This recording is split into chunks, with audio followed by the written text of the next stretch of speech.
बिस्मिल्लाहिर्रहमानिर्रहीम। अस्सलाम वालेकुम नाज़रीन, आप देख रहे हैं प्रोग्राम सिटी एट 10 और मैं हूं आपकी मेज़बान अना यूसुफ। इस दुआ और इस उम्मीद के साथ कि अल्लाह ताला हम सब के लिए आसानियां पैदा करे और हमें आसानियां बांटने की तौफीक अता फरमाए।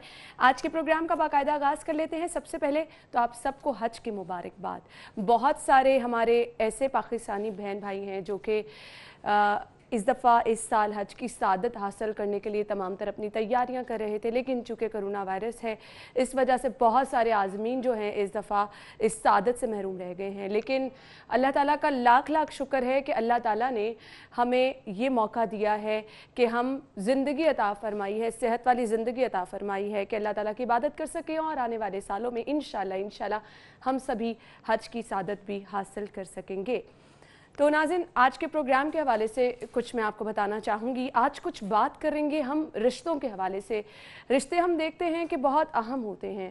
प्यार, मोहब्बत, खुलूस, ये रिश्तों से ख़त्म होता जा रहा है। उसकी ख़ास वजह क्या है? और वो रिश्ता जिसको हम अक्सर अनमोल रिश्ता भी कहते हैं वो है दोस्ती का। तो इस पे आज हम बात करने वाले हैं। साथ ही साथ कुछ बच्चों के दिल के अहम मामलात भी हम प्रोग्राम में जो है वो शामिल करेंगे। हमारे साथ डॉक्टर होंगे जो कि इस अहम मामले पर हमारी और आपकी रहनुमाई करेंगे। इसके अलावा कुछ सेल्स प्रमोशन, मार्केट की सूरत हाल, मवेशी मंडियों की सूरत हाल, महंगाई सब्ज़ी मंडियों में जो है वो बढ़ती चली जा रही है। तो आम शहरियों का इस पर रद्द-ए-अमल क्या है वो भी आपके साथ शेयर करेंगे। लेकिन सबसे पहले जान लेते हैं मौसम की सूरत हाल।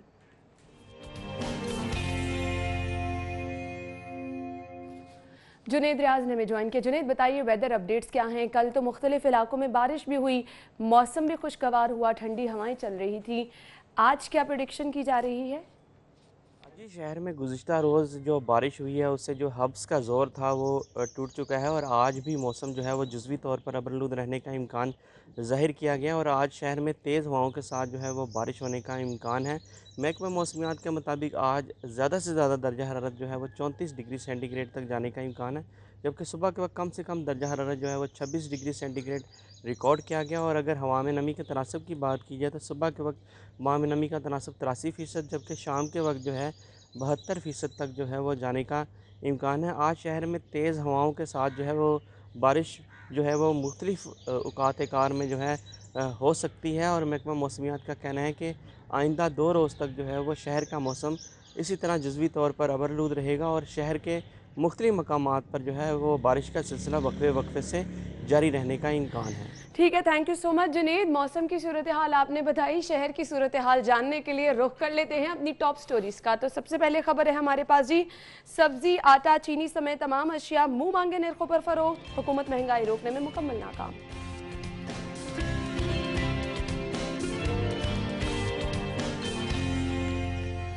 जी तो नाज़रीन, अगली खबर हमारे पास है यंग डॉक्टर्स का प्राइमरी हेल्थ के दफ्तर में एहतजाज, 60 डॉक्टर्स का इस्तीफा। लॉकडाउन पर अमल दरामद का अनोखा फार्मूला, मार्केटिंग बैरियर कनाते लगाकर सील ताजरों पर मुकदमा दर्ज। और जारी डिग्रियों पर भर्तियां 90% असातिज़ा को इन सर्विस प्रमोशन नहीं मिलेगी।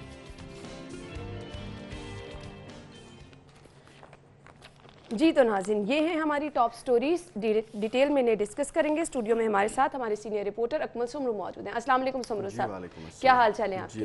और मैं अपने नाज़रीन को बताऊं कि जब हम प्रोग्राम स्टार्ट कर रहे थे तो सुमरू साहब भरपूर तरीके से चाय एंजॉय कर रहे थे। खबरें इतनी महंगाई की हैं, आप सुबह सुबह चाय एंजॉय करें, मीठी चीनी वाली चाय आपको मिल गई तो आप क्यों ना चाय एंजॉय करें? मैं देखें थोड़ा सा इत्मीनान हुआ मुझे कि महंगाई कंट्रोल नहीं हो रही ना हुकूमत से, कीमतें कंट्रोल नहीं हो रही। तो परेशान होना चाहिए। नहीं, मुझे थोड़ी सी तसल्ली हुई है। देखें बहुत बड़ा काम हो गया पंजाब में, आपको शायद मालूम नहीं। क्या बड़ा काम हो गया? गुड गवर्नेंस काउंसिल कायम कर दी है। अच्छा। और गुड गवर्नेंस काउंसिल जो है अब वो सारे मामलात देखेगी। सरबरा उसके वजीर आला होंगे, तो वजीर आला पहले क्या कर रहे हैं जो अब वजीर आला कुछ अनोखा कर इसलिए तो देंगे? बनाई है गुड गवर्नेंस काउंसिल कि अब थोड़ा काम कर लिया जाए और गुड गवर्नेंस काउंसिल के तहत जो है वो इन सारी चीज़ों को कंट्रोल किया जाएगा, आवाम को रिलीफ फराहम किया जाएगा। तो इसलिए मैं ये इत्मीनान में हूं। तसल्ली थी सुमरू साहब को और सुमरू साहब इसलिए चाय भरपूर एंजॉय कर रहे थे कि महंगाई की अगर टॉप स्टोरी है भी तो कोई बात नहीं। तो जो हुकूमत ने चीनी की कीमतें कंट्रोल करने के लिए एक कमीशन बनाया, उसकी रिपोर्ट सामने आई, फिर बड़ा वावेला मचाया गया और शोर शराबा हुआ अपोजिशन की जानिब से भी कि अब बस सजाएं हो जाएंगी, अब हमने तयन कर दिया है। और ये पाकिस्तान की तारीख में पहली बार ऐसा हुआ कि हुकूमत ने अपनी रिपोर्ट जो है वो पब्लिक कर दी है, लोग पढ़ें, उसका मुताला करें और सब जाने दें, लोगों को क्या लेना देना इन चीजों से। देखिए, लोगों को इसलिए इन चीजों से लेना देना नहीं है, लेकिन आटा चीनी से लेना देना जरूर है, सब्जियों से लेना देना जरूर है। वैसे आप चाहते हैं कि लोगों का चीनी रिपोर्ट की बात कर रहे हैं, लोगों ने जब 90 से 95 रुपए किलो में चीनी खरीदनी है तो लोगों को चीनी रिपोर्ट से क्या लेना देना। देखिए, वही बात कर रहा हूँ ना कि आप चीनी रिपोर्ट पेश करके लोगों को ये तसल्ली देने की कोशिश कर रहे थे कि हम बड़ी कार्रवाई करने जा रहे हैं और हम कार्रवाई करके इन माफियाज को कंट्रोल करेंगे, इन पर सजाएं मुतय्यन करके इनको सजा देंगे। क्या हुआ? कुछ भी नहीं हुआ। उन्होंने कीमतें भी, अब जब कमीशन की रिपोर्ट आई थी तो 70 रुपए किलो थी, अब जो है वो 90 रुपए भी क्रॉस कर गई है। उन्होंने 100 अरब रुपए वहां से भी कमा लिया कीमतें जायद करके, और 100 अरब और इससे कई अरब पहले जो है वो सब्सिडी हासिल करके कमा चुके हैं। ऐसे ही है। तो हुकूमत तो इस दोनों महाज के ऊपर मुकम्मल तौर पर हमें नाकाम नजर आई है। लेकिन आपको उम्मीद की एक किरण नजर आई है? हाँ, मुझे बहुत ज्यादा उम्मीद आई है। हम आएंगे, हाँ। लेकिन उससे पहले कुछ ना उम्मीदी जो इतनी ज्यादा है, हर तरफ बेसिक चीजें हैं, सब्जी, आटा, चीनी, ये सब चीजें महंगी हैं। और अब जिस चीज की तरफ आपने निशानदेही की है कि गुड गवर्नेंस काउंसिल तश्कील दी गई है, इसका फायदा मुझे तो ऐसा सच नजर क्यों नहीं आ रहा। वो इस वजह से नजर नहीं। सुमरू साहब मेरी बात सुन लें। देखें, आप ठीक है, अच्छे की उम्मीद लोगों को दिलवा रहे हैं, सरबराह कौन है जो हर रोज नोटिस लेते हैं, जो हर रोज कहते हैं कि माफिया को बर्दाश्त नहीं किया जाएगा, महंगा आटा बेचने वालों को जेलों में भेजा जाएगा। अगर फिर दोबारा से वही सरबराह हैं, वही टीम है, वही लोग हैं जो माफिया के आगे बेबस हैं, तो फिर उम्मीद कैसी है? अच्छा, मुझे बताएं, अगर माफिया ही ये खुद हो तो फिर अब आप डायरेक्टली कह रहे हैं माफिया ये खुद हैं, वो तो कहते हैं कि हम माफिया क्या हैं। अगर मैंने ये नहीं कहा ये हैं, अगर देखें, गुड गवर्नेंस काउंसिल बनाना एक ट्रक की नई बत्ती बनाकर उसके पीछे दौड़ाने तो सुमरू साहब फिर मेंशन करें, आप तसल्लियां क्यों दिला रहे हैं? देखें, मैं तसल्लियां इसलिए दिला रहा हूं कि उन्होंने तसल्ली दिलाने के लिए कल अखबारात को प्रेस रिलीज जारी की हैं, एक नई प्रेस रिलीज जारी की है, एक नया अखबारी बयान जारी किया है, ताकि लोगों को कम से कम इंगेज रखा जाए, उनको आपने इसको क्लियर कर दिया। नहीं तो मैं तो परेशान हो गई थी कि आप कौन सी उम्मीद लेके बैठे। देखिए, उम्मीद इसलिए है ना कि हुकूमत ने जो पहले ही अवाम का सत्यानाश और बेड़ा गर्क कर दिया है, वो मजीद सत्यानाश और बेड़ा गर्क करने के दर पे है, और उसके लिए ये इस तरह के इकदाम उठाए जा रहे हैं। देखिए, मेरी बात सुने, हुकूमत जब अवाम को रिलीफ फराहम करने में नाकाम हो चुकी, हुकूमत कीमतों को कंट्रोल करने में नाकाम हो चुकी, तो हुकूमत को अपना ये फेलियर एक्सेप्ट करना चाहिए। बिल्कुल। इस फेलियर को एक्सेप्ट करने के बजाय आप दूसरा रास्ता इख्तियार कर रहे हैं कि अब हम एक नई काउंसिल बना रहे हैं, अब हम गुड गवर्नेंस को सही कहा ना, लोगों को ट्रक की बत्ती के पीछे लगाया जा रहा है।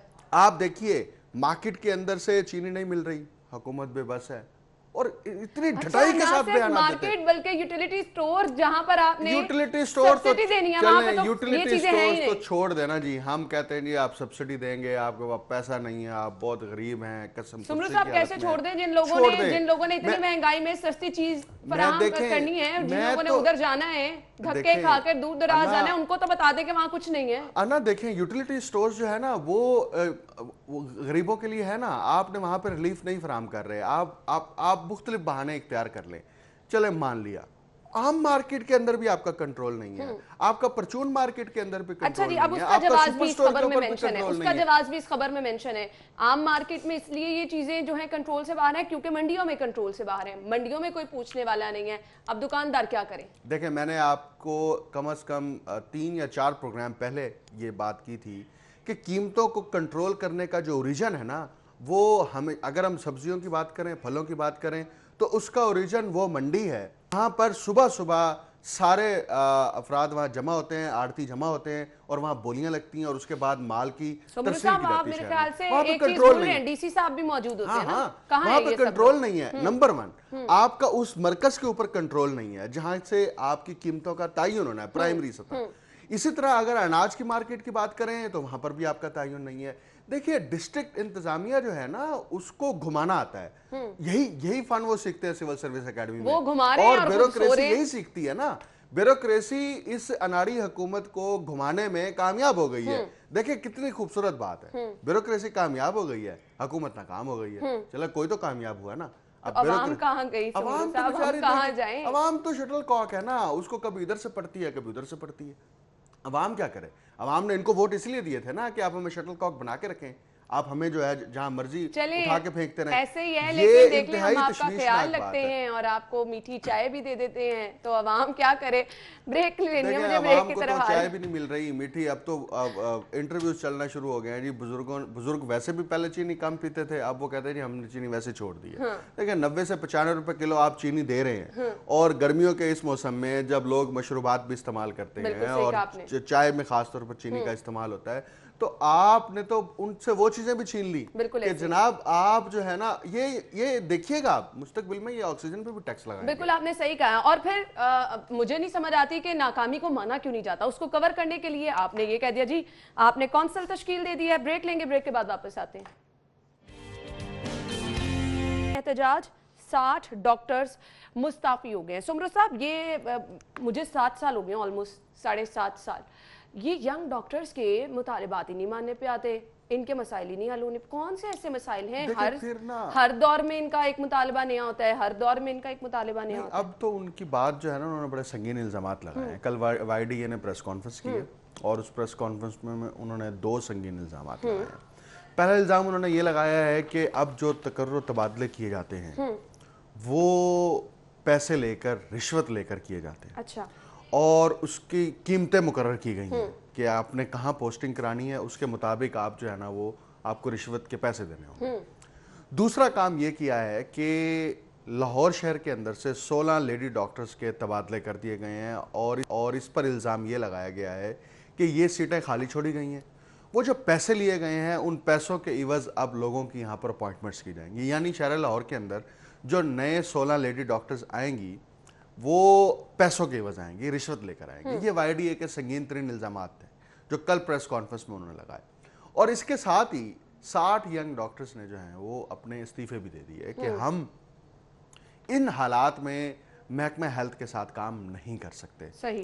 अब देखिए कि आपके शोबे के अंदर वो प्रोफेशनल्स, वो MBBS जिसके ऊपर रियासत ने इन्वेस्टमेंट की, टैक्स पेयर मनी खर्च हुई, बिल्कुल 5 साल का कोर्स किया, हाउस जॉब की, रिक्रूटमेंट हो गई, डॉक्टर्स बन गए, प्रैक्टिस शुरू कर दी, अब आपको वो छोड़ के जा रहे हैं। सही। तो इस पर हुकूमत को ना तो कोई फिक्रमंदी है, इस पर हुकूमत को ना तशवीश है। अच्छा, इन इल्जामात पर हुकूमत ने बिल्कुल सादा की बात की। मैं वजीर सेहत की तरफ आना चाहूंगी। डॉक्टर यास्मीन राशिद साहिबा हमेशा बहुत तल्ख अल्फाज का इस्तेमाल करती हैं, फिर ये यंग डॉक्टर्स भी इससे नजर आते हैं उनसे। तो ये जो गैप है ये मिल बैठकर क्यों नहीं हल? एक सेहत का मामला है ना। मेरी ये असेसमेंट है अना, आप देखिएगा 2 या 3 साल बाद सामने आ जाएगी। डॉक्टर यास्मीन राशिद किस्सा पारीना बन जाएंगी। अपने हल्के के एतबार से वैसे ही उनको पहले जो है उन सूरत हाल उनके सामने, और अपने शोबे के एतबार से भी वो किस्सा पारीना बन जाएंगी और बिल्कुल महदूद हो जाएंगी अपने इन रवैयों की वजह से, अपनी पॉलिसीज़ की वजह से, अपनी कम्युनिटी के ख़िलाफ़ बनाई जाने वाली पॉलिसीज़ की वजह से। बहुत ज़्यादा उम्मीद थी। इमरान खान हत्ता के बार बार कह रहे थे कि doctor Yasmin Rashid professional lady हैं और इस प्रोफेशन को समझती हैं, इसलिए हमने उनको ये शोबा दिया है। ये तो उम्मीदें सभी की थी। लेकिन शोबे को जिस तरह से तनज़्ज़ुली की तरफ आहिस्ता आहिस्ता लेकर जाया जा रहा है और कोविड की सूरत हाल में डॉक्टर्स के जो खदशात और वो थे, वार्ड्स के अंदर जो सूरत हाल पेश रही डॉक्टर्स को, वो सारा अवाम ने देखा और डॉक्टर्स बार बार शोर मचाते रहे। अब डॉक्टर्स का इस्तीफा दे देना इस पॉलिसी के खिलाफ, आप कम से कम तर्जमान ने महज ये बयान जारी किया कि डॉक्टरों के तकर्रुर तबादले जो हैं वो 2013 की ट्रांसफर पॉलिसी के मुताबिक किए जा रहे हैं। सही। तो जिन 60 डॉक्टर्स ने इस्तीफे दिए हैं आपकी इस पॉलिसी के खिलाफ और आप पर संगीन इल्जामात आयद करके, कौन अपने करियर को इस हद तक दाव पर लगा देता है कि वो एक अच्छी नौकरी छोड़कर आराम से साइड पर बैठ जाए और आपको इस्तीफे दे? इसके लिए तो इतनी मेहनत कोई नहीं करता ना कि एंड रिजल्ट ये निकले। क्या रियासत या महकमा सेहत ये पॉलिसी अडॉप्ट कर रही है कि इतना इनको दबाया जाए, इतना दबाया जाए कि ये इस स्टेज पर पहुंच जाए कि ये फिर महकमा ही छोड़ जाए, ये हुकूमत को ही छोड़ जाए?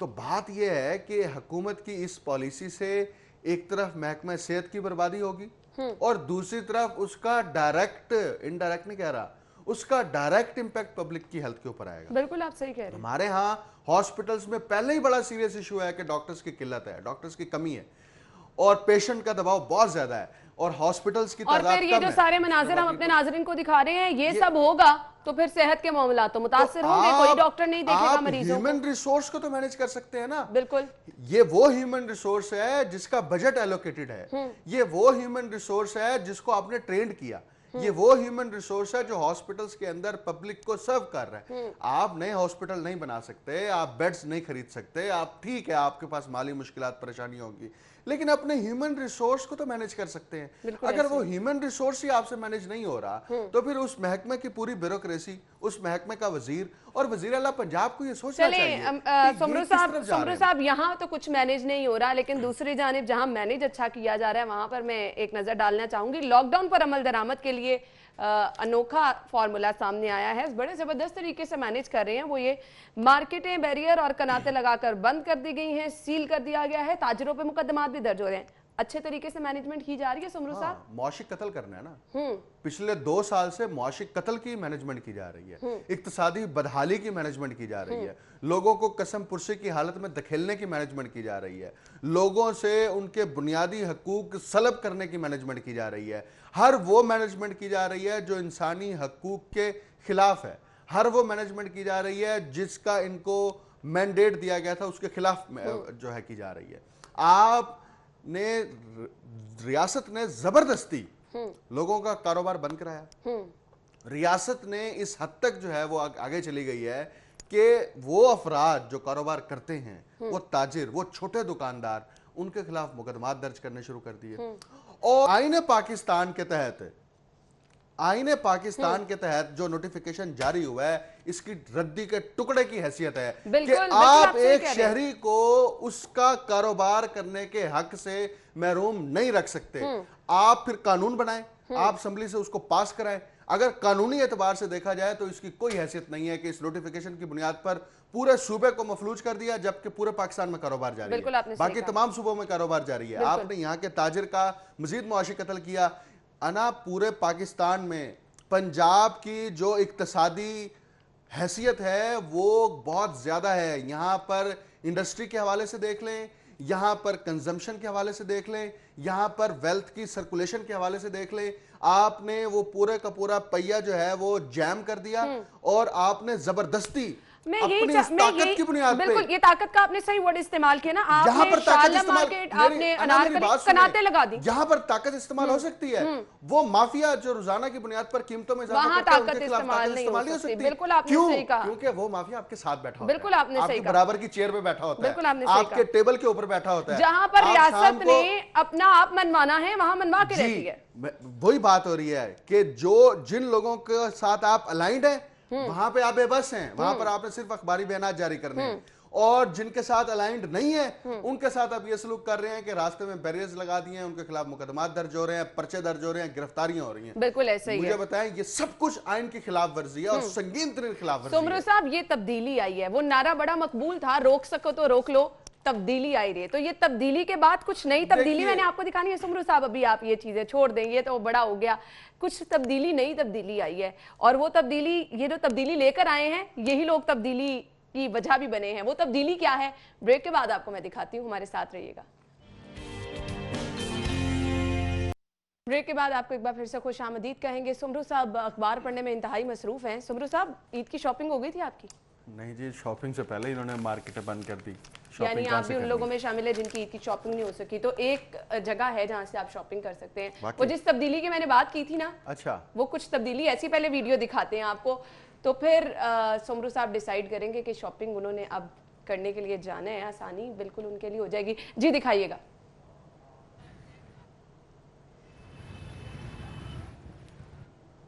सुमरू साहब, अब फिर क्या प्लान है आपका? शॉपिंग के लिए आप जाएंगे, ये गाड़ियों पर आप देख सकते हैं, ये जगह है, आप जाएंगे जिना हॉस्पिटल से टुवर्ड्स स्क्रीन ब्लॉक, ठीक है, और तो वहां पर यूनिवर्सिटी वाला नया लिंक रोड लग रहा है मुझे, ऑलमोस्ट वही रोड है, वहां पर आप जाएंगे तो आप अपनी ईद की शॉपिंग कर सकते हैं, बच्चों की शॉपिंग भी कर सकते हैं। जबरदस्त आइडिया।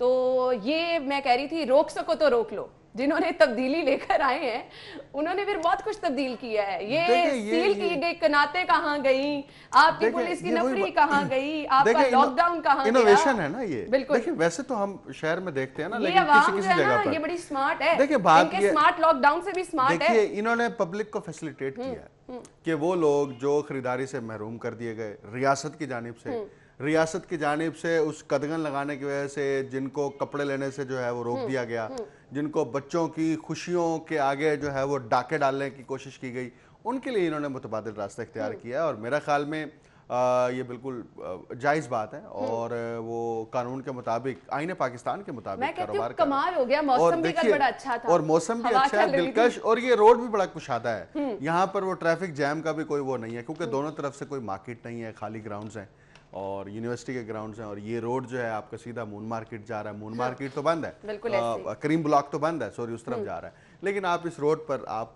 खरीदारी कर सकते हैं। मेरे ख्याल में ये अच्छी बात है, लेकिन इसका एक नेगेटिव इम्पैक्ट ये होना है, ये ना कानून नाफिज करने वाले इदारे ये बहुत ताकतवर हैं, ये इतने ताकतवर हैं, देखिएगा आप इसके बाद इनको मुतहर्रिक होते देखिएगा, क्योंकि ये हर वो काम करते हैं जिसका अल्टीमेट नतीजा ये हो कि एक शहरी के जेब में रिस्क हलाल दाखिल ना हो, नंबर 1। नंबर 2, एक शहरी जो है वो अपने बच्चों के लिए रोजगार के असबाब पैदा ना कर सके। ये बंद करेंगे, क्योंकि देखें मार्केट नहीं है, आपने मार्केटें बंद करने का फैसला किया तो ये मार्केट तो है नहीं। बिल्कुल। आपने सड़कों के ऊपर कारोबार करने की मुमानियत तो नहीं है, वो सड़क के ऊपर कारोबार कर रहे हैं, वो अपनी गाड़ियां जो है एट स्टेक लेकर आ रहे हैं। वो गाड़ियां जिसके ऊपर वो सफर किया करते थे उसके अंदर उन्होंने कपड़े रखे हुए, बच्चों के कपड़े रखे हुए हैं, बड़ों के कपड़े रखे हुए हैं। साहब ये करने पे मजबूर किया गया ना।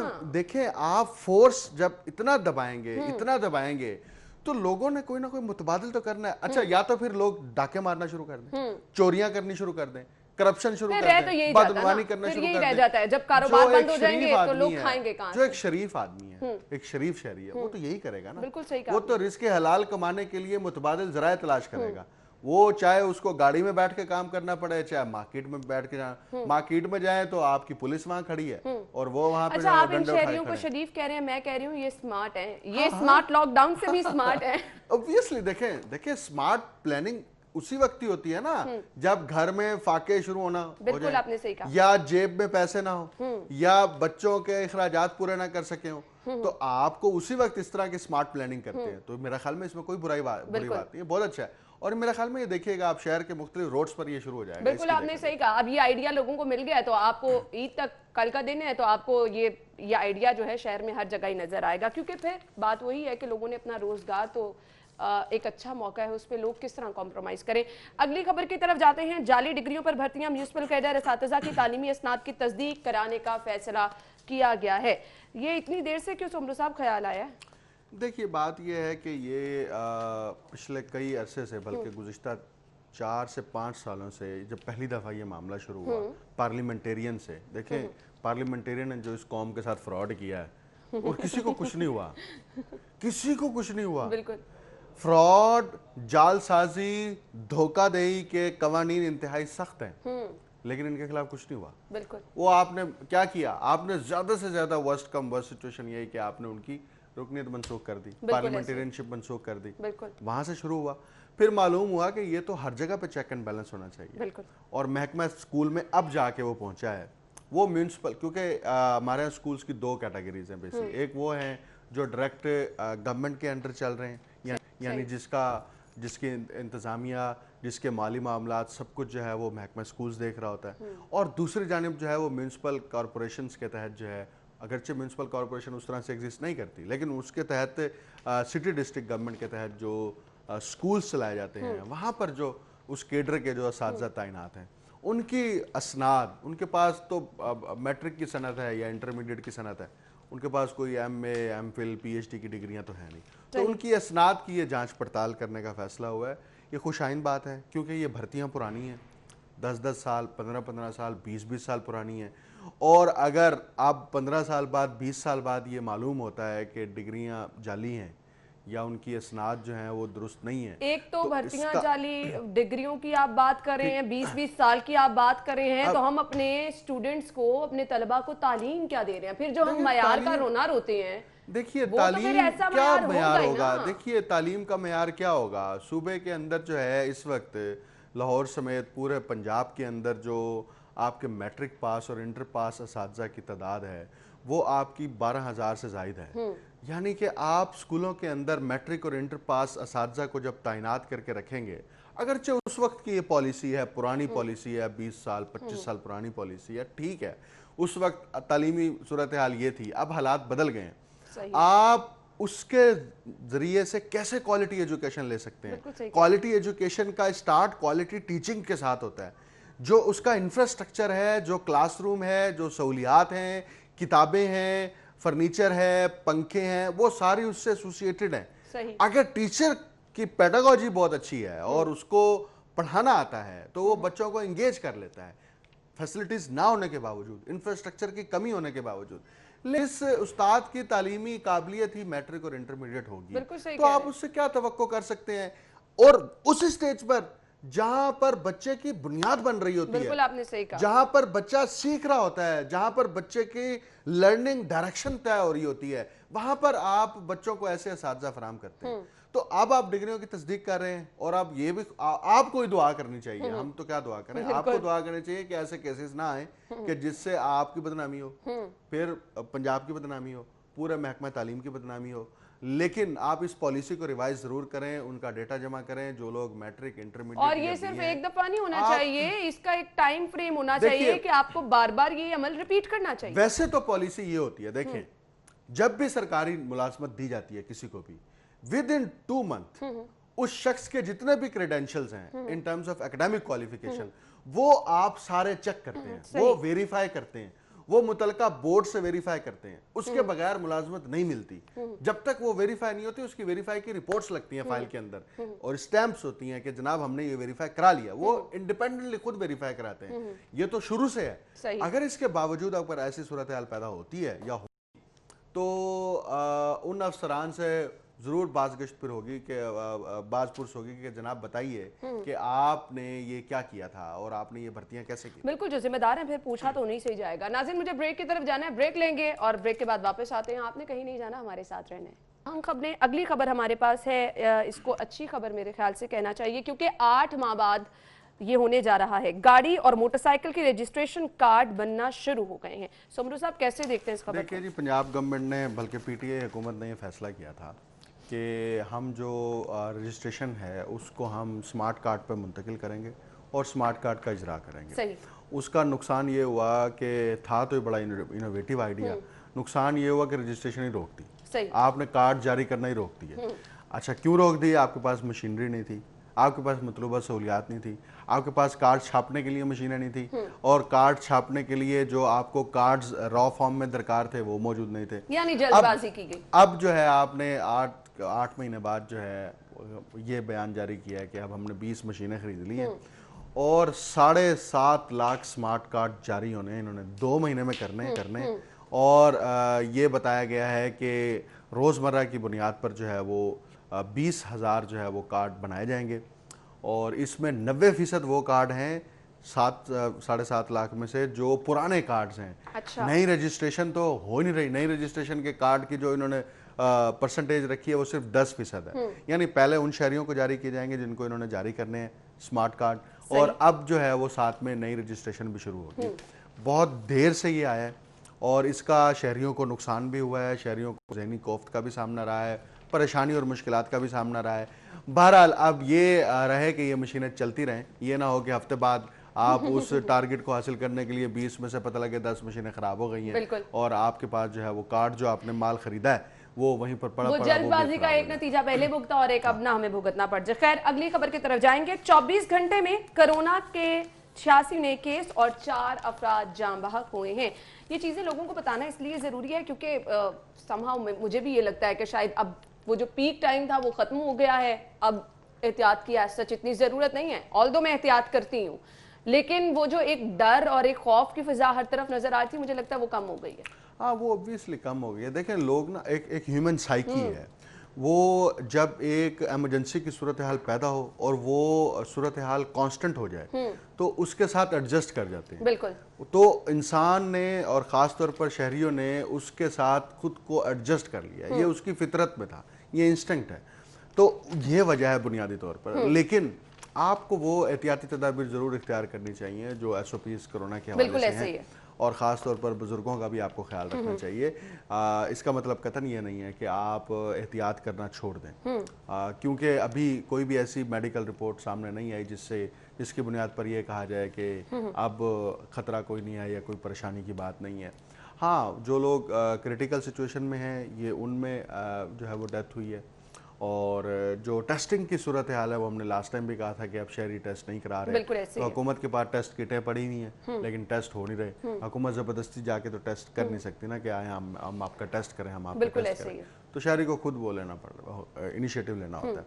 तो सिर्फ मुख्तसर सी बात ये है कि कोरोना के ख़िलाफ़ लड़ने के हवाले से या कोरोना पॉलिसी के हवाले से आवाम को कम से कम वो SOPs पेश नज़र रखने चाहिए। बिल्कुल। और इस खबर को हम वाइंड अप ही ऐसे करेंगे कि क्योंकि आपने मवेशी मंडियों में जाना है, अभी आपने फिर जब ईद के बाद ऑब्वियसली घरों में लोगों के जाना है, गोश्त आप लोगों ने बांटना है, तो SOPs का अगर आप ख्याल रखेंगे आप महफूज रह सकेंगे। क्योंकि अभी आप ये मत समझिए कि हम मुकम्मल तौर पर इस वबा से छुटकारा हासिल कर चुके हैं।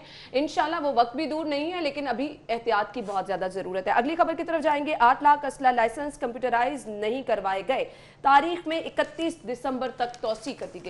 क्या कहेंगे? देखिए, ये जो असला लाइसेंस है ना, जो पहले से जारी है, क्योंकि नए लाइसेंस तो जारी हो नहीं रहे, उसके ऊपर पाबंदी है।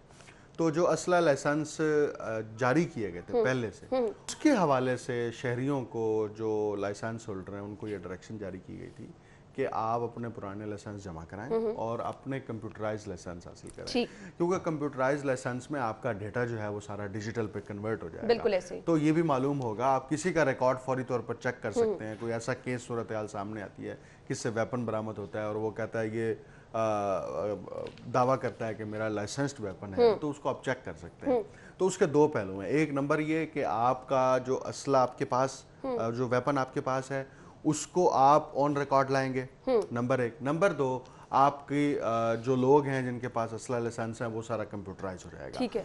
तो उसके लिए अब ये थोड़ी रिलैक्सेशन की गई है कि आपको फिर दोबारा से टाइम दिया जा रहा है। अब हो सकता है अगर इसके बाद भी शहरी जो है अपना लाइसेंस कंप्यूटर पर मुंतकिल नहीं करते, तो शायद हुकूमत उनके लाइसेंस मनसूख करते। तो कोई भी ऐसा शख्स जिसने बड़ी तगदो के साथ और पता नहीं कितनी एफर्ट की होगी अपना असला लाइसेंस लेने के लिए, और वो इस स्टेज पर आ जाए कि उसका लाइसेंस मनसूख कर दिया जाए, सिर्फ इसलिए किया जा रहा है खैर तौसीक कर दी गई है, तो अभी आपके पास वक्त है। Thank you so much Soomro साहब, आपके वक्त का बहुत बहुत शुक्रिया। नाज़रीन, मुझे ब्रेक की तरफ जाना है, आप हेडलाइंस जानिए, लेकिन सुमरू साहब आप शॉपिंग जरूर कर लीजिएगा। जी, मैं अब वही जा रहा हूँ। अब तो पता नहीं खुली होगी या नहीं, लेकिन शाम को ठीक है जी। नाज़रीन, ब्रेक लेंगे, ब्रेक के बाद वापस आएंगे। आपने कहीं नहीं जाना, हमारे साथ रहने। में आपको एक बार फिर से खुशामदीद कहेंगे। और आज के प्रोग्राम में जो चीज़ हम डिस्कस करने वाले हैं, आज वैसे मैं आपको सबसे पहले बताती चलो, इंटरनेशनल फ्रेंडशिप डे मनाया जा रहा है। दोस्ती एक बहुत खूबसूरत रिश्ता है, लेकिन सम टाइम हम देखते हैं ये खूबसूरत रिश्ता आपके लिए बहुत बड़ा नुकसान का बाइस भी बनता है। एक्सपीरियंस है ना, लोगों के अपने अपने एक्सपीरियंस हैं, हम उससे सीखते भी हैं और लोगों को सिखाते भी हैं। लेकिन मुझे सम टाइम, मैं अपना एक्सपीरियंस शेयर करूंगी, मुझे सम टाइम ऐसा लगता है कि दोस्ती बहुत अनमोल रिश्ता है। वो चीज़ें जो आप अपने किसी फैमिली मेंबर से डिस्कस नहीं कर सकते, वो मशवरे जो आपके फैमिली मेंबर्स उस तरह से आपको नहीं दे सकते, वो आपको आपके दोस्त दे देते हैं। और अल्हम्दुलिल्लाह आई एम ब्लेस्ड कि मेरे पास बहुत अच्छे दोस्त हैं। मैं जब कभी भी परेशान होती हूँ, मैं जब कभी भी बहुत ज़्यादा खुश होती हूँ, मैं अपनी खुशी परेशानी दोनों में अपने दोस्तों को शामिल करती हूँ। लेकिन सम टाइम आपको इस तरह से भी आपके दोस्त, बहुत सारे इर्द गिर्द वाले लोग ऐसे ही हैं, मैंने देखा है कि उनको उनके दोस्त ही डस जाते हैं। तो इस तरह से फिर आप बहुत परेशान हो जाते हैं, क्योंकि आप अपने दोस्तों पर जब एतमाद करते हैं तो वो एतमाद पे जब वो पूरा नहीं उतरते हैं तो ऑब्वियसली उसका नुकसान भी होता है। तो ये खूबसूरत रिश्ता उतना खूबसूरत क्यों नहीं है, जिसको मैं खुलूस भरा रिश्ता कह रही हूँ, उसमें वो जो एक है ना जेलसी का फैक्टर आ जाता है, वो जो है एक किसी को नुकसान पहुँचाने वाला फैक्टर आ जाता है, मैं आ जाता है, तो ये रिश्तों की जो खराबी की वजह बन जाती है। लेकिन अगेन मैं ये कहूँगी कि सब का एक्सपीरियंस एक जैसा नहीं होता। लेकिन दोस्ती रिश्ता क्या है और नेगेटिव और पॉजिटिव, दोनों पहलू इसके डिस्कस करेंगे। स्टूडियो में हमारे साथ हमारे मेहमान मौजूद हैं, मोटिवेशनल स्पीकर कासिम अली शाह साहब। अस्सलाम वालेकुम। वालेकुम सलाम। क्या हाल चाल है आपका? बिल्कुल ठीक ठाक, अल्हम्दुलिल्लाह। अच्छा, मैंने तो अपना एक्सपीरियंस दोस्ती का बता दिया, सबसे पहले आपका एक्सपीरियंस मैं जानना चाहूंगी। आपको तो माशाल्लाह बहुत दोस्त होंगे। अच्छा, मैं बड़ा खुशकिस्मत इंसान हूँ कि मेरा सोशल सर्कल बहुत बड़ा है, और सोशल सर्कल में दोस्त का जो वर्ड है वो थोड़े होते हैं। एक बात याद रखिएगा कि हर हाथ मिलाने वाला, हर मिलने वाला दोस्त नहीं होता। ये जबरदस्त बात है। हम क्योंकि एक्सपीरियंस करते हैं लाइफ को। मुझे आज भी याद है यूनिवर्सिटी में जब हम थे, यूईटी में थे, तो हमारी जो चाय का कप होता था वो हम 3-4 दोस्त मिलके पी रहे होते थे। और लगता था, ऐसे लगता था कैंटीन में बैठे कि ता क़यामत ये दोस्ती रहनी है। लेकिन जिंदगी, हालात, वाकयात, गमे रोजगार आपको कहाँ कहाँ ले जाती है। और फिर आपकी जानकारियाँ रहती हैं, आप व्हाट्सएप ग्रुप में एक जगह पे मौजूद होते हैं, लेकिन उस तरह से हार्ट टू हार्ट कनेक्शन बड़े कम लोगों के साथ होता है। अच्छा, दोस्ती की तारीफ ये है, ये 2 सत है, 2 सत, ये 2 सच्चों का साथ है। सत कहते हैं सच्चा, 2 सत, ये 2 सच्चे अगर मिल जाएं, 2 सच्चे अगर एतमाद करें, एक दूसरे पे भरोसा करें, इसमें सबसे अहम चीज जो है, मैं एक और टर्म के साथ इसको जोड़ूंगा। हम लोग जब बिजनेस पढ़ाते हैं तो बिजनेस में पार्टनरशिप मैटर करती है। बाज लोगों में पार्टनरशिप पोटेंशियल होता है, यानी उनका पार्टनर बना जा सकता है बिजनेस में। इसी तरह बाज लोगों को दोस्त बनाया जा सकता है क्योंकि उनमें दोस्ती का पोटेंशियल पाया जाता है। अच्छा। अब किस में पाया जाता है? दोस्ती का पोटेंशियल उसमें पाया जाता है जो आपका कजन कर सकता है पंजाबी का वर्ड, लेकिन इसके अलावा मुझे इंग्लिश में सब्स्टिट्यूट नहीं मिला इसका। कजन कजने का मतलब ये है जो आपकी कमजोरियां, खामियां को जानने के बावजूद उन्हें मैनिपुलेट ना करे, उनको मिसयूज ना करे, आपको नीचा ना दिखाए। और वो हज़रत अली करम का कौल है, ऐसे लोग हैं नहीं वैसे। नहीं, ये फिर मैं आपको कहूंगा, गुजारिश ये है कि ये जिंदगी है, इसमें अच्छे बुरे आपको दोनों मिलेंगे। एक्सट्रीम मिलेंगे जो जेलों में पड़े हुए हैं, जिन्होंने बंदे मार दिए, आपको वो भी मिलेंगे जो वलीउल्लाह हैं। ये हर तरह के माशरे में, ये बाजार है, ये माशरा नहीं है, बाजार है। इसमें हर तरह की दुकान अवेलेबल है। इसमें करप्ट से करप्ट बंदा मिल जाएगा, इसमें कई लोग आपको अच्छे मिल जाएंगे, कहीं बुरे मिल जाएंगे। लेकिन एक तजुर्बे की बात बताऊं, आप कई तरह की गलतियां करके, कई तरह का एतमाद करके, एतमाद टूटता, फिर एतमाद करना सीखते हैं। कई लोग बदजन हो जाते हैं, ये बदजन नहीं होना चाहिए। आपका एतमाद खराब होता है तो आपको पता लगता है किस तरह के बंदे पे एतमाद करना है। बिल्कुल आपने सही कहा। यानी कि बाज चीजें बादाम खाने से अकल नहीं आती, आपको ठुड्डे खाने से अकल आती है। गलतियां करने से आपको पता लगता है कि ठीक कौन है, दुरुस्त कौन है। सो मेरा मानना यह है कि वो हज़रत अली करम वजह का कौल कि जब आप दोस्त बनाएं तो एक कब्रिस्तान भी बना लें, उसकी खामियों को उसमें दफन कर दें। यानी दोस्ती की जो इब्तिदा है, पोटेंशियल है, उसमें पहली चीज मैंने बताई ट्रस्ट, और दूसरी चीज बताई दरगुजर करना। और ये 2 तरफ है। अच्छा, बाज लोगों के हाँ दोस्ती वो एक तरफा समझते हैं। वो कहते हैं जी वो डिजर्व करते हैं, उनको माफ किया जाए, उनको दरगुजर किया जाए, उनकी बातों पे एतबार किया जाए, और उनको कभी खराब ना किया जाए, लेकिन वो बदले में वो नहीं कर सकते। बिल्कुल। अच्छा, इस बदले में अकल नहीं मानती, ये बड़ी अहम चीज है। दोस्ती दिल का रिश्ता है, बिल्कुल, जहां पर कुर्बानी सबसे पहले आती है। जब भी हिसाब किताब होता है तो दोस्ती नहीं आती। आप क्यों अपनी मोटर बाइक, गाड़ी, चीजें शेयर कर लेते हैं? क्योंकि दिल का एतमाद होता है, आपका भरोसा होता है। बिल्कुल बिल्कुल बिल्कुल। अच्छा कासिम अली शाह साहब, आपने हजरत अली का एक कॉल शेयर किया, मैं एक और कॉल कि बेवकूफ दोस्त से दाना दुश्मन, इस पे जरा रोशनी डालिएगा। दुश्मन तो दुश्मन होता है, फिर वो दाना हो तो उससे आपको फायदा भी होता है। बेशक ये चीजें हमारे सीखने की हैं, लेकिन इसको आपके साथ शेयर करने का मकसद ये है कि आप वाकई से सीख सकें। क्या कहें? अच्छा, ये वैसे मैं आपको एक ऐड करूं बात। एक दफा हमने जेलेसी पे प्रोग्राम किया था, और उसमें हमने ये कोट किया कि जिस पे नेकी की है उसके शर से बचना चाहिए। वो वीडियो जो हमारे पेज पे मौजूद है वो मिलियंस में लोगों ने देखी है, और मिलियंस में अप्रिशिएट, मेरा ख्याल है कोई 25-26 लाख लोगों ने तो देख ली होगी। तो ये कोटेशन का भी मफहूम बड़ा खूबसूरत है।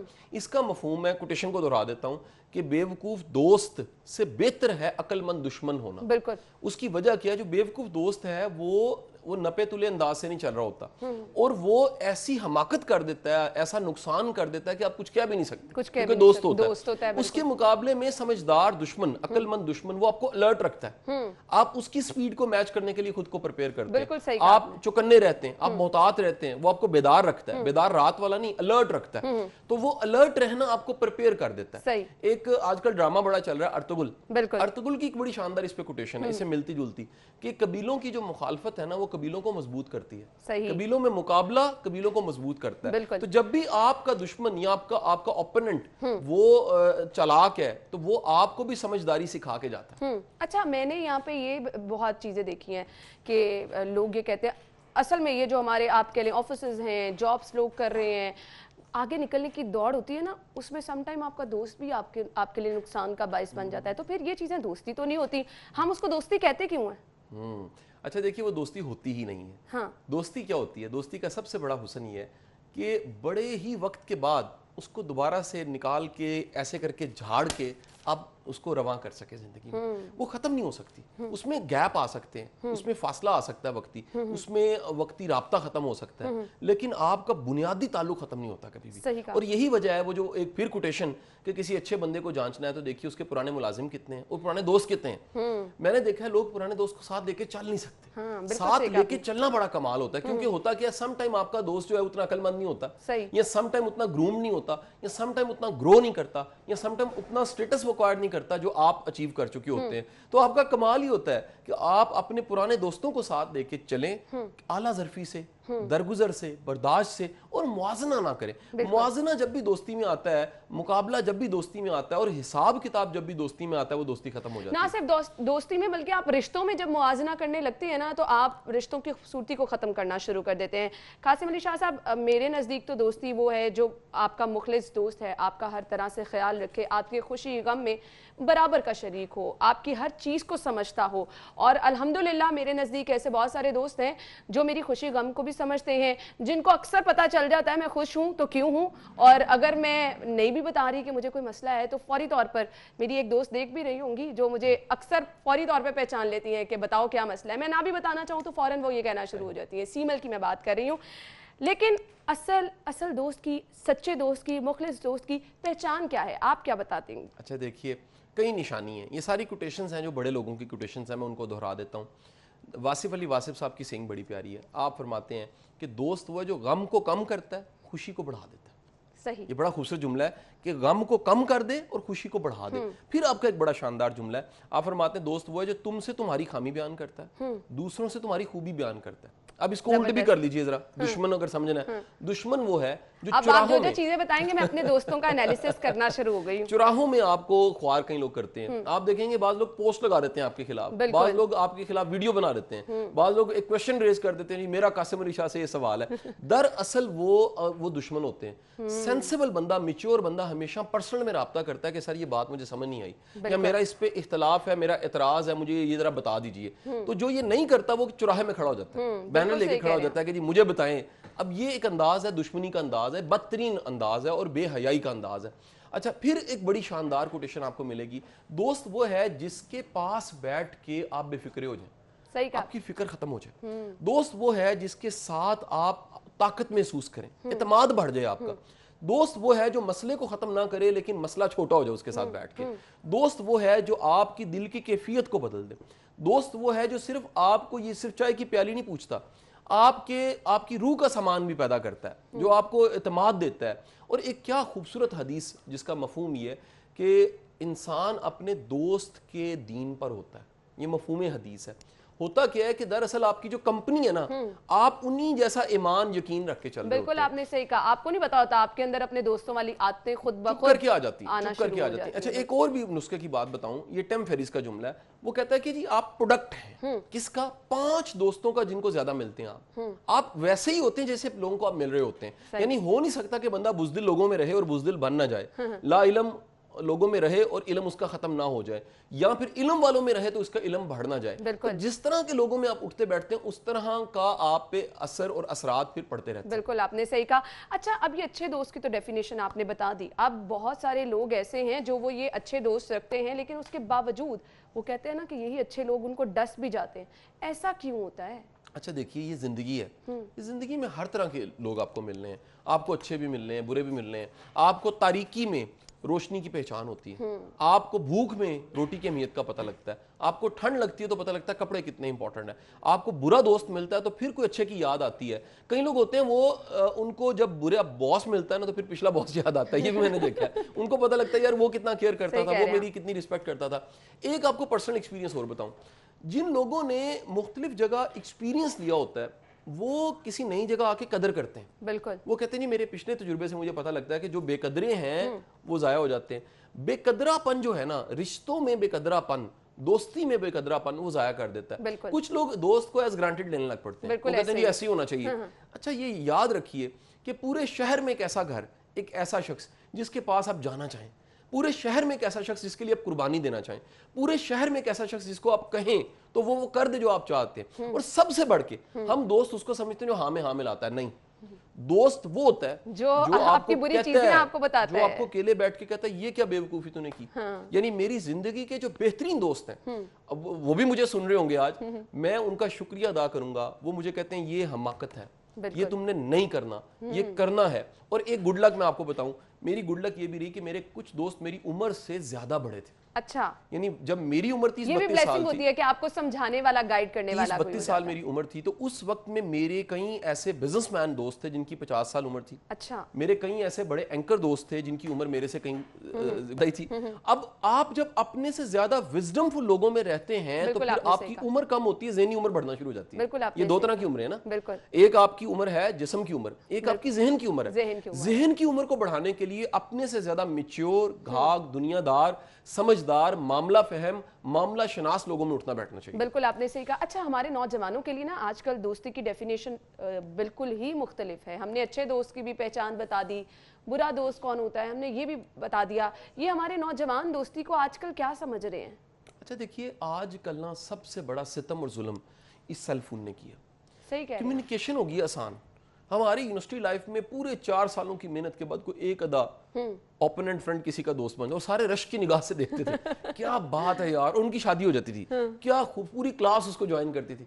आज सितम ये हुआ कि फर्स्ट ईयर में कोई और फ्रेंड होता है, सेकंड ईयर में मोहतरमा फ्रेंड बदल लेती है, थर्ड ईयर में लड़का फ्रेंड बदल लेता है, और फाइनल ईयर तक जो है ना वो किसी का भी सारे इधर उधर हो जाते हैं। एक बात याद रखिए, जो सबका दोस्त है वो किसी का दोस्त नहीं। बिल्कुल आपने सही कहा, ये बहुत जबरदस्त बात है, ये बहुत जो सबका दोस्त है वो किसी का दोस्त नहीं होता। और एक और अभी आपको बात बताओ, इंसान अपने मुखालिफ लोगों से पहचाना जाता है। हम कहते हैं दोस्त से पहचाना जाता है, मुखालिफ लोग, आप ये देखें कि आपकी मुखालफत जो कर रहा है वो कितना घटिया है वो उसका घटियापन। एक ये भी रूमी की कोटेशन है, रूमी फरमाते हैं कि अल्लाह ने जिसको रुस्वा करना होता है उसको इज्जतदार लोगों के क्रिटिसिज्म पे लगा देता है। सही। तो इज्जतदार बंदे पे क्रिटिसिज्म करने से खुद ब खुद जिल्लत मिलना शुरू हो जाती है। बिल्कुल। तो बाज लोग आपको मिलेंगे जो पाक, नेक, अच्छे, हक के रास्ते के मुसाफिर के लोगों पे क्रिटिसिज्म करके वो इंसल्ट कमा रहे हैं। बिल्कुल आपने सही कहा। कासिम अली शाह साहब बहुत बहुत शुक्रिया। मैं तो चाह रही थी कि हम इस पे बहुत सारी बातें करते, एक्चुअली मुझे आपकी बातें आज इतनी जबरदस्त लग रही हैं, मैं अपने दोस्तों का मवाजना और वो चीजें मेरे माइंड में चलना शुरू हो गई थी।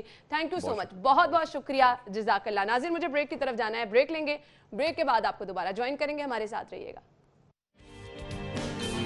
के स्टार्ट में मैंने आपको बताया था कि एक तो बात होगी दोस्ती पर, दूसरी बात होगी बच्चों के दिल के मामले पर। इंतहाई सेंसिटिव ये मामला है और इस पर बहुत ही खुश उसलूबी से जो काम सर अंजाम दे रहे हैं उनका जिक्र करना बहुत ज़्यादा ज़रूरी है।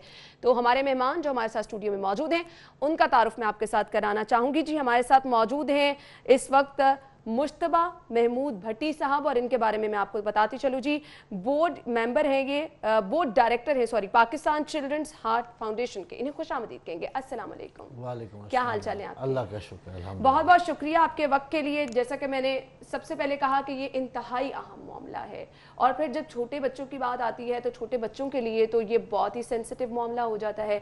और माशाल्लाह आप लोग ये काम इतनी खुश उसलूबी से सर अंजाम दे रहे हैं। 2013 से इसका आगाज़ किया गया, तो कुछ मैं डिटेल्स जानना चाहूँगी कि जब स्टार्ट किया तो क्या मकसद लेकर आए थे आप लोग? असल में हमारे एक दोस्त हैं फरहान अहमद, उनकी बेटी के साथ ये मामला हुआ। उससे पहले हमें भी नहीं पता था कि बच्चों को भी दिल का आर्जा होता। उसके इलाज के दौरान देखा कि बहुत ज़्यादा जो है एक डिफरेंस है। एक बंदा जिसके पास वसाइल भी हैं, इस्तिताअत भी है, अगर उसको मसला है तो जो हमारे अवाम है उसके लिए तो बहुत बड़ा मसला है। और अगर देखा जाए पूरे पाकिस्तान में हर साल 60,000 से ज़ायद बच्चे पैदा होते हैं ये मर्ज़ लेके। गरीब अमीर कोई फ़र्क नहीं है। बिल्कुल आपने सही कहा। और तमाम कैंसर से ज़्यादा सबसे बड़ी वजह ये है बच्चों में अमवात। सही सही। तो ये आपने बता दिया कि ये एक बड़ी वजह भी है, और दूसरा आपने जब इसको स्टार्ट किया तो इसके पीछे मकसद क्या था, मुझे बताइएगा। अब तक आपके इदारे में कितने बच्चों का मुफ्त इलाज किया जा चुका है? लगभग 2100, टू बी एग्जैक्ट 2070 बच्चों का। अच्छा, सही। जिनकी सर्जरी जो है हमने डिफरेंट पब्लिक हॉस्पिटल्स के अंदर प्राइवेट पब्लिक हॉस्पिटल्स के अंदर करवाई है। सही, तो इसका तरीक़ाकार क्या होता है जहाँ पर इतना अच्छा काम सर अंजाम दिया जा रहा है, इंसानियत की खिदमत की जा रही है? बहुत सारे ऐसे हमारे लोग हैं जो कि इस बारे में जानते भी नहीं हैं, राब्ता आपसे कैसे कर सकते हैं? हम लोगों का एक UN नंबर है 0311432278, वेबसाइट के ऊपर भी है, ईमेल भी आ जाती है। हमारा लोग जो उन्हें कांटेक्ट करते हैं। हमारे पास ज़्यादातर जो फंड्स आते हैं वो ज़कात की मद में होते हैं, तो हमें इस बात का यकीन बनाना पड़ता है कि जिसको दी जा रही है वो ज़कात का मुस्तहिक है। इसके लिए हमने हमारे साथ मुफ्तियान इकराम है, एक प्रॉपर शरई तरीके को फॉलो करते हैं। उसके अलावा हमारे अकाउंट सेपरेट हैं, ज़कात का सेपरेट अकाउंट है, डोनेशंस के सेपरेट अकाउंट है जो कि नॉन मुस्लिम सैयद उनके लिए यूज़ होती है, हॉस्पिटल कंस्ट्रक्शन का सेपरेट अकाउंट है, और फिर जो हम लोगों के फाउंडेशन के एक्सपेंसेस हैं उसका सेपरेट अकाउंट है जिसको हमारे डायरेक्टर्स या उनके दोस्त फिलअप करते हैं। सही। अच्छा, बहुत सारे हमारे ऐसे लोग भी देख रहे हैं कि जो कि इस कार्य खैर में हिस्सा लेना चाहते हैं, ज़कात अतियात आपकी फाउंडेशन को देना चाहते हैं, वो कैसे आपसे रब्ता कर सकते हैं? एक तो हमारी वेबसाइट पे जाके www.pchf.org.pk उस पर रजिस्टर कर सकते हैं। वहाँ पे हमने जो है डिफरेंट जो है कैंपेन्स भी चलाई हुई हैं, उसके अंदर भी आ सकते हैं, हमें डायरेक्ट कॉल भी कर सकते हैं। सही। हम उनको हमारे बैंक अकाउंट की डिटेल जो है वो भी वेबसाइट पे है, जिस तरह उनके लिए इजी होगा हम उस तरह जो है। सही। अब मुझे ये बताइएगा कि ऑब्वियसली इस पे बहुत सारे पैसे भी लगते हैं। अगर किसी भी बच्चे की हार्ट की सर्जरी होनी है, ये एक बड़ा प्रोजेक्ट होता है, अच्छे खासे इस पे पैसे भी लगते हैं। तो जो लोग आपसे रब्ता करते हैं फिर उनके मसाइल आप किस तरह से हल करते हैं? उसका तरीक़ेकार क्या होता है? बहुत ज़्यादा टाइम टेकिंग हो जाता है क्या? नहीं, जनरली स्मूथली अच्छे तो 1 हफ्ता लगता है सारे प्रोसेस को, कि पेशेंट की कॉल आई, उसकी जो OPD के अंदर बुलाया गया, उसकी फ्रेश एको हुई, उसके जो है मुफ्तियान ने इकराम के क्वेश्चनर फिलअप हुआ, मेडिकल ओपिनियन लिया और उसके लिए सर्जिकल डेट तय किया। ठीक है, ठीक है। और फिर जो डॉक्टर आपके बोर्ड में हैं उनके बारे में मैं आपसे जानना चाहूँगी कि ये चीज़ें इंश्योर की जाती हैं कि मुस्तनद डॉक्टर हैं, तमाम तर इक्विपमेंट्स जो इस्तेमाल किए जा रहे हैं, वो कंसर्न होता है ना लोगों का इतने अहम मामले में, ये लोगों को पेरेंट्स को बताना भी बहुत ज़्यादा ज़रूरी होता है। हम कभी भी ये फोर्स नहीं करते जी आपने इस डॉक्टर से सर्जरी करवानी है, इस डॉक्टर से नहीं करवानी। ये पेशेंट का हक है, वो जिस डॉक्टर से करवाना चाहे, वो AFIC के अंदर करवाना चाहे, वो यानी ये ऑप्शंस रखी जाती हैं उनके साथ। ठीक है, उनका बच्चा है, ये उसका हक है। ठीक है। हाँ, अगर वो हमसे पूछेंगे हम बता देते हैं जी कि इस चीज़ के लिए ये डॉक्टर बेहतर है। सही, सही। यानी अच्छा डॉक्टर भी रिकमेंड किया जाता है। अच्छा, ये तो बात सर्जरी की हो गई। बहुत सारे ऐसे बच्चे भी हैं जिनको अद्वियात वगैरह पहले रिकमेंड की जाती हैं और बार बार उनका विजिट होता है, वो भी सब चीज़ें आप लोग मैनेज करते हैं? हम लोग जो है फ्री OPD सर्विसेज देते हैं। ठीक है। जो हम लोगों के जो है वो ऑफिस के साथ ही है। ठीक है। और वहाँ पे मुस्तनद जो लोग हैं वो बैठते हैं। सही जी, मुस्तनद डॉक्टर्स बैठते हैं। लोकेशन आप अगर हमारे नाज़रीन के साथ शेयर करना चाहें, जो लोग आना चाह रहे हैं, मुखय्यर हजरात जो कि आपसे रब्ता करना चाह रहे हैं, ज़रूरतमंद लोग जो कि वाकई परेशान हैं और उनको कोई सहारा कोई आसरा नज़र नहीं आ रहा, हमारे अस्पतालों के हालात तो आपके सामने हैं। हम लोगों का जो इस वक्त OPD है कोरोना वायरस की वजह से जो हमने जो इस वक्त बंद किया हुआ, बट जो है सितंबर के अंदर वो ऑन हो जाएगा दोबारा से, और वो यूनिवर्सिटी ऑफ लाहौर के अंदर जो उन्होंने हमें हॉस्पिटल के लिए जगह दी है वो वहीं पे होगा। सही, सही। अच्छा, कुछ बच्चे ऐसे भी हैं जिनको आपको एहतियात में इलाज के साथ साथ जो है इंटेंसिव केयर में रखना पड़ता है, तो आपकी फाउंडेशन में क्या ये तमाम इंतजामात हैं कि इन केस अगर बच्चे को OPD तो आपने बताया है, अगर तो आपने बच्चे को वहाँ पे एडमिट करना है, फौरी तौर पर इब्तदाई तिबी इमदाद देनी है, तो वहाँ पर आप बच्चे को लुक आफ्टर कर सकते हैं? जो हम लोगों का सर्जिकल यूनिट है वो university of Lahore teaching hospital के साथ है। उसके अलावा जितने भी ऑपरेशंस होते हैं वो सिर्फ यूनिवर्सिटी ऑफ लाहौर के अंदर हम नहीं करवाते, वो जितने भी प्राइवेट हॉस्पिटल्स हैं जिनके पास मुस्तनद डॉक्टर्स और ICU फैसिलिटीज़ हैं वो वहाँ पे होते हैं। ठीक है। उसके अंदर आगा खान भी आ सकता है, इत्तेफाक भी हो सकता है, हमीद लतीफ़ भी हो सकता है, AFIC भी हो सकता है। उसके अंदर ये लाजमी है कि जी आपने हमारे पास ही आना है। ठीक है, ठीक है। जो उनके लिए ज़्यादा जो है सूटेबल है वो जो है पेशेंट को दिया जाए। सही। मैसेज क्या देना चाहेंगे देखने वालों को? हम लोग हॉस्पिटल बनाने जा रहे हैं जी। जिस चीज़ के ऊपर हमने वर्क किया शुरू दिन से वो थी कि एक क्रेडिबिलिटी हो और एक ट्रांसपेरेंसी हो। हमने जो है SCCP के साथ रजिस्ट्रेशन करवाई, सोसाइटी के साथ नहीं बनाई, ट्रस्ट नहीं किया।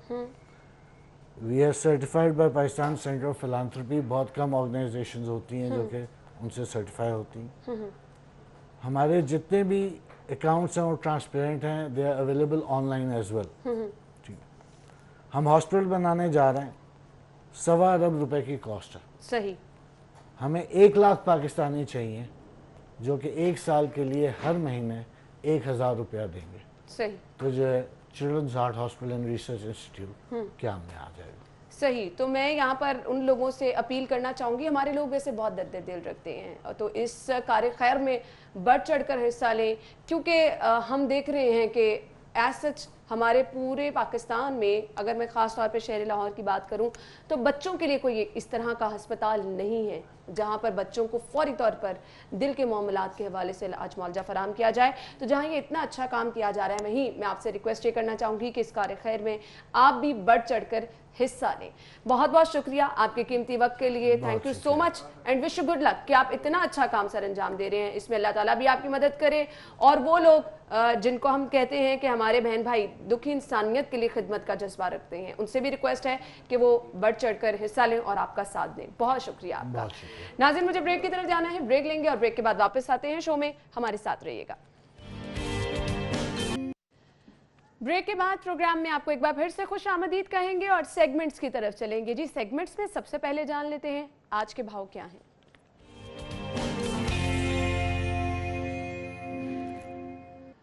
हसन इस वक्त मार्केट में मौजूद है। हसन, बताइएगा सब्जियां किस कीमत पर फरोख्त की जा रही हैं, और जो लोग आ रहे हैं खरीदारी के लिए वो इस महंगाई पे क्या कहते हैं? आन पहुंची है और बकरा ईद में सिर्फ जो है वो कल का दिन एक रह गया है। परसों जो है वो ईद मनाई जाएगी, तो तमाम जो सब्ज़ियां हैं, ख़ास तौर पे जो हरे मसाले हैं, उनकी कीमतों में इजाफा जो है वो मज़ीद कर दिया गया है। और सरकारी निर्खनामे पे 9 सब्ज़ियों की कीमतों में इजाफा किया गया है, जिसमें टमाटर की कीमत जो है उसकी कीमत में 9 रुपये फ़ी किलो का इजाफा सरकारी निर्खनामे पे कर दिया गया। लीमू की कीमत में 10 रुपये फ़ी किलो का इजाफा जो है वो सरकारी निर्खनामे में कर दिया गया है।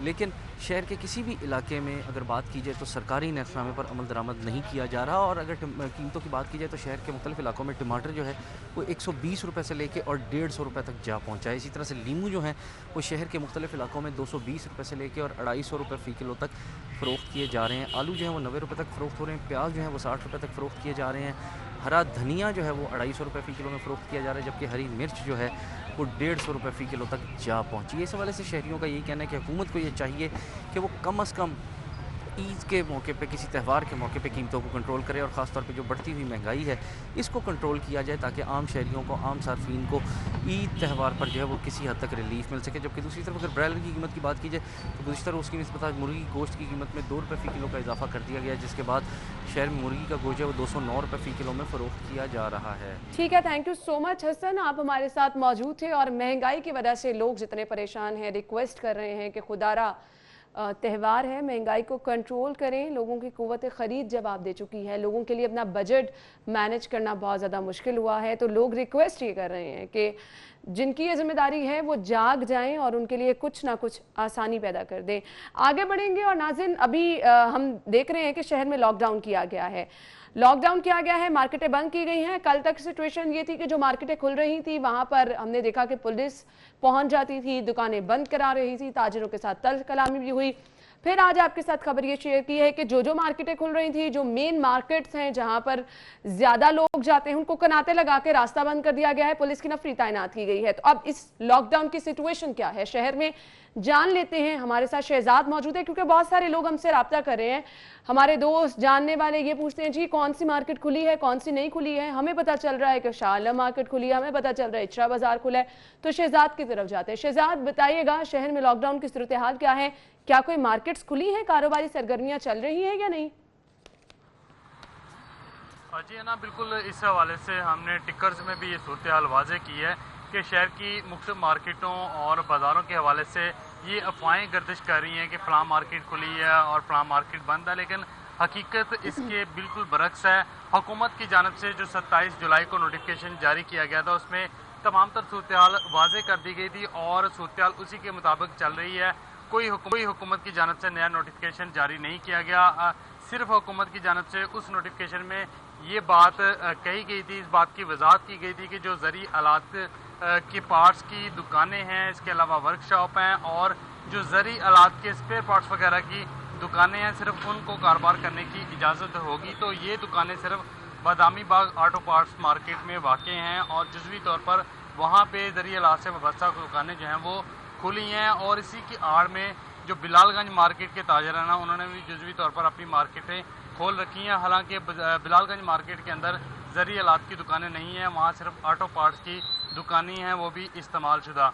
और इसके अलावा शहर के जितने भी बाज़ार और मार्केटें हैं वो तमाम की तमाम बंद हैं। इनमें ख़ास तौर पर जो जूते कपड़े की मार्केट बिल्कुल शहजाद, मैं उस तरफ आना चाह रही थी कि जहां पर ईद की शॉपिंग करने के लिए लोग जाते हैं, जिसमें हम काबिल जिक्र है Ichhra Bazaar, model town link road, township बाजार, इन बाजारों की सूरत हाल बताएं। क्या ये बाजार मुकम्मल बंद है कि यहाँ पर भी बहुत सारे बाजारों से ये भी खबरें मिल रही हैं कि शटर डाउन करके लोगों ने कारोबारी सरगर्मियां भी जारी रखी हैं? जी देखिए, इसमें अनारकली जो है वो सैर फरिश्ता है, इसके अलावा Ichhra Bazaar, model town link road, Gulberg Pace और इसके साथ साथ सदर बाज़ार, धर्मपुरा बाज़ार, इसके अलावा मुगलपुरा बाज़ार, इसके साथ साथ बागबानपुरा बाज़ार, ये वो बाज़ार मार्केटें और शॉपिंग प्लाजे हैं जिनमें ईद की शॉपिंग का रश होता है। लेकिन इस पर हुकूमत का लॉकडाउन जो है वो ताहाल बरकरार है और इस हवाले से कोई नोटिफिकेशन जारी नहीं किया गया कि ताजर बरदरी को इस हवाले से कारोबार की इजाज़त दी जाए। हम सदर बाज़ार कैंट के अंदर मौजूद हैं, यहाँ पे भी हमने इस बाज़ार का विज़िट किया तो यहाँ पे तमाम दुकानें और इसके अलावा शॉपिंग मॉल, इसके साथ साथ जो प्लाजे हैं वो तमाम के तमाम बंद हैं, मासवाए ग्रोसरी के हवाले से या इसके अलावा जो फार्मास्यूटिकल का शोबा है उससे रिलेटेड जो मेडिकल स्टोर्स हैं सिर्फ वो खुले हैं। इसके अलावा हुकूमत की जानब से जो जूता कपड़े। Thank you so much Shahzad, बहुत बहुत शुक्रिया। आई होप वो लोग जो कि बार बार पूछ रहे थे, जो कि जानना चाह रहे थे कौन कौन सी मार्केटें खुली हैं, आया कहीं कारोबार हो रहा है, सरगर्मियां जारी हैं, दुकानें खुली हैं, तो उन लोगों तक इन्फॉर्मेशन पहुंच चुकी होगी। अगले सेगमेंट की तरफ जाते हैं और आपको बताते हैं माल का हाल।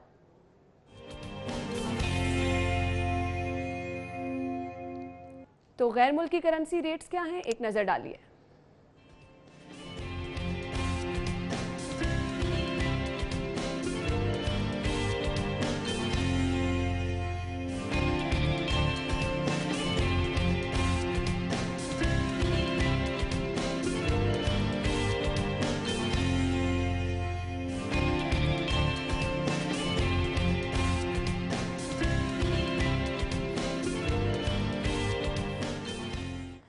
जी तो नाज़रीन, माल का हाल तो आपने जान लिया। अब हम जाएंगे मवेशी मंडी और मेरी प्रोडक्शन टीम में जो लोग बैठे हैं, अगर किसी ने बकरा ख़रीदना है या फिर अपनी मवेशियों की ख़रीदारी करनी है तो फरहान की तरफ जाते हैं। आप भी देख लीजिए, प्लान कर लीजिए कि आपने क्या लेना है और हमारे देखने वाले भी ऑब्वियसली प्लान कर लेंगे। फरहान बताइए कहाँ पर आप मौजूद हैं, कौन सी मवेशी मंडी में, इंतज़ामात कैसे हैं, और यहाँ पर मुझे ये बताइएगा ख़ास तौर पर हर किसी की कोशिश होती है कि बहुत ही खूबसूरत जानवर उन्होंने ख़रीदना है कुर्बानी के लिए, तो क्या यहाँ पर खूबसूरत जानवर सस्ते हैं? जी बिल्कुल, मैं इस वक्त सगिया मवेशी मंडी में मौजूद हूँ और उस मवेशी मंडी का सबसे छोटा व्यापारी मैं आपको मिलवाता हूँ और उसी से पूछवाता हूँ जो उसके पास आखिरी जो बैल बचा हुआ है उसकी क्या कीमत है। बच्चे बताइएगा क्या है? 1.5 लाख रुपए मैं बच्चे लेकर आया हूँ, जिसने लेना 1.5 लाख रुपए ले ले। जी बिल्कुल, ये सब इस मंडी का सगिया मंडी का सबसे छोटा व्यापारी है जिसका एक बैल है और वो बता रहा है कि 1.5 लाख रुपए इस बैल की कीमत मांग रहा है। इसी तरह जो बकरा है यहाँ पर हमने देखा पहले दिन से ही कि 2 से 2.5 लाख रुपए तक का बकरा था। ताहम आज सिचुएशन ये है कि मंडी के अंदर जानवर भी कम है लेकिन ग्राहक बहुत ज़्यादा है। ताहम व्यापारियों की जानिब से भी मुनासिब पैसे जो मांगे जा रहे हैं, उन्हें भी पता है कि एक दिन बाकी रह गया। फरहान, आप कह रहे हैं मुनासिब पैसे मांगे जा रहे हैं, एक दिन बाकी रह गया है, तो मुझे बताइएगा मैक्सिमम जानवर की प्राइस क्या है और मिनिमम क्या है? कम से कम कीमत में अगर लोग आ रहे हैं तो कितने पैसे अपनी जेब में रख के लेके आए, ये लोगों को बता दे जरा। बकरा लेना तो आप 30,000 से 80,000 के दरमियान जो पैसे वो लेकर आए। अगर आपने गाय खरीदनी है तो और 1.5 लाख से 80,000 से 1.5 लाख के दरमियान आपके पास पैसे होने चाहिए। आपको अच्छी गाय 30,000 का बकरा कहीं नहीं मिल रहा। आप सगिया मवेशी मंडी में लोगों को कह रहे हैं 30,000 का बकरा लेने के लिए आ जाए, लोगों ने आके आपको पकड़ लेना है। बेशक आके मुझे पकड़ ले, मैं गारंटी दे रहा हूँ 30-35 में आपको अच्छा बकरा मिल जाएगा सगिया मंडी के अंदर। यहाँ पर जानवर भी मौजूद है, खरीदार भी मौजूद है और भाव ताव भी हो रहा है। सही, ठीक है। Thank you so much Farhan. और फरहान ने तो मैं कहूँगी खुशखबरी दी है कि सब लोग परेशान नजर आ रहे हैं महंगाई से। सगिया मवेशी मंडी अगर आप जाएंगे तो वहां पर आपको 30,000 में अच्छा बकरा भी मिल सकता है। तो thank you so much Farhan, आपने वो लोग जो कि परेशान थे कि अच्छा जानवर कम पैसों में कैसे खरीदे, उनकी परेशानी आपने हल कर दी है। मैंने ब्रेक में जाना है और ब्रेक के बाद मुलाकात करते हैं आपसे किचन में। हमारे साथ रहिएगा। क्या हाल चाल है आपका? अल्हम्दुलिल्लाह, आप सुनाइए। बिल्कुल ठीक ठाक। जहांगीर, आज की रेसिपी आज की जो मैम हमारी रेसिपी आज हम बना रहे हैं शीशताऊ। ये अरबिक डिश है, तो ये बेसिकली उनका बारबेक्यू स्टाइल में है। तो हम शुरू करते हैं रेसिपी। जी जरूर। इसके लिए मैंने लिए हैं चिकन के क्यूब। इनको मैंने पहले विनीगर के अंदर डिप करके रखा था। उसके बाद ये मेरे पास मैरिनेशन है। मैरिनेशन में हमने यूज़ किया lemon skin, lemon juice, garlic, ज़ीरा और काली मिर्च। ये हम इसमें तकरीबन 2 से 3 टेबलस्पून ऐड करेंगे। 2 से 3 टेबलस्पून आपने ऐड और इसको अच्छे तरीके से हम मिक्स कर देंगे। ठीक हो गया। उसके बाद अगर आप इसको एग्जैक्टली इसी तरह कुक करना चाहते हैं पैन में तो कुक भी कर सकते हैं, लेकिन इसका ज़्यादा अच्छा फ्लेवर जो है वो बारबेक्यू पे या तो चारकोल पे निकलता है या फिर आप इसको स्कीवर पे फिल करके बनाते हैं। तो उसके लिए मैंने ये बैम्बू की स्टिक्स जो हैं वो यूज़ कर रहा हूँ। उसके लिए अनियन है क्यूब में हमारे पास और टमाटो क्यूब में है। ठीक है जी। ये पहले अनियन से शुरू करेंगे और अनियन पे हम इसको ख़त्म करेंगे। ठीक है। और इस तरह स्टेप बाय स्टेप हम इसको फिल कर लेंगे। ये बड़ी कलरफुल इसके लिए चिकन क्या कोई आपको स्पेसिफिक चिकन ब्रेस्ट पीस ले सकते हैं आप, थाई पीस ले सकते हैं। थाई पीस का ये होता है ज़रा वो जूसी रहेगा, ब्रेस्ट थोड़ा सा ड्राई हो जाएगा। तो ये हम पैन मैंने ऑलरेडी रख दिया है गर्म होने के लिए। ये लीजिए मेरा एक स्कीवर फिल हो गया, इसी तरह हमारा दूसरा स्कीवर। उसके भी ऑनियन से शुरू करेंगे। ठीक है। उसके बाद हमारे पास चिकन को इस तरह स्टेप बाय स्टेप। हम देखते हैं कुछ लोग इसमें शिमला मिर्च का इस्तेमाल भी इसमें भी आप कैप्सिकम यूज कर सकते हैं। कलर्ड कैप्सिकम आप यूज करें तो वो कलर्स भी ऐड हो जाते हैं और अच्छी भी लगती है। ये जी हमारा नेक्स्ट ऑनियन। लेमन का यूज कर सकते हैं? नहीं, लेमन जो है वो जब आप खाएंगे आफ्टर ग्रिलिंग वो बिटर फ्लेवर हो जाएगा, कड़वा हो जाएगा, वो इतना अच्छा नहीं लगेगा। ये जी हमारे स्कीवर्स रेडी हो गए। अब हमारा नेक्स्ट स्टेप है कुकिंग का। कुकिंग के लिए जैसे पैन ऑलरेडी हमने रखा हुआ है, उसके अंदर हम लेंगे हबीब ऑयल। हबीब ऑयल इसमें थोड़ा सा ऑयल लगाने के बाद हम इसको अच्छे तरीके से ग्रीसी करेंगे। ठीक है। और ये जो स्कीवर्स हैं हम इसको इस तरह करके ऑयल बहुत कम डाला है बिल्कुल कि आपका पैन बस ग्रीसी हो जाए। ओके जी, जब तक वो मैम ये कुक होते हैं हम दूसरी चीज़ें रेडी कर लेते हैं।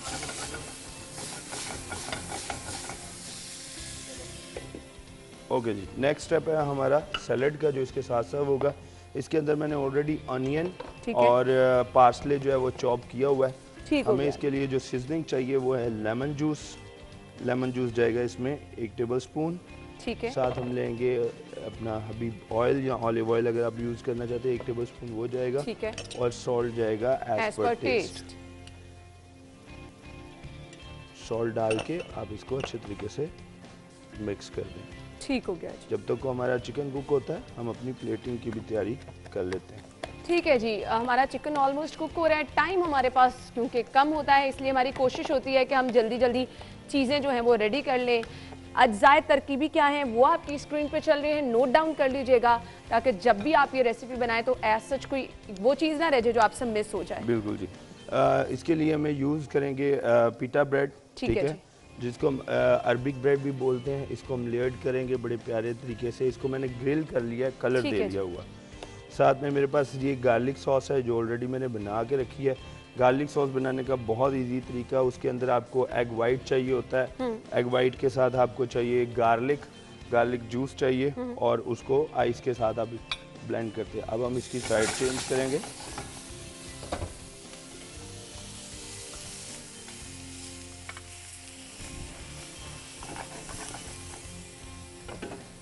फिर हम इसको ऊपर से स्टीम दे देंगे जी। ओके जी, नेक्स्ट हम करेंगे इसे ग्रीन चिली से गार्निश और साथ हमारा आ जाएगा ये ऑनियन पार्सले सैलेड। ठीक है जी, साथ हमारा सैलेड आ जाएगा, ऑनियन पार्सले सैलेड आ जाएगा। ठीक है। और जो हमारा चिकन है वो कुक होने वाला ऑलमोस्ट। अब हम चिकन की तरफ आते हैं जी। अब चिकन की तरफ जाएंगे जो ऑलमोस्ट कुक हो चुका है हमारा। खुशबू भी मज़े की आ रही है और बहुत मज़े का हमारा चिकन जो है वो रेडी हो चुका है।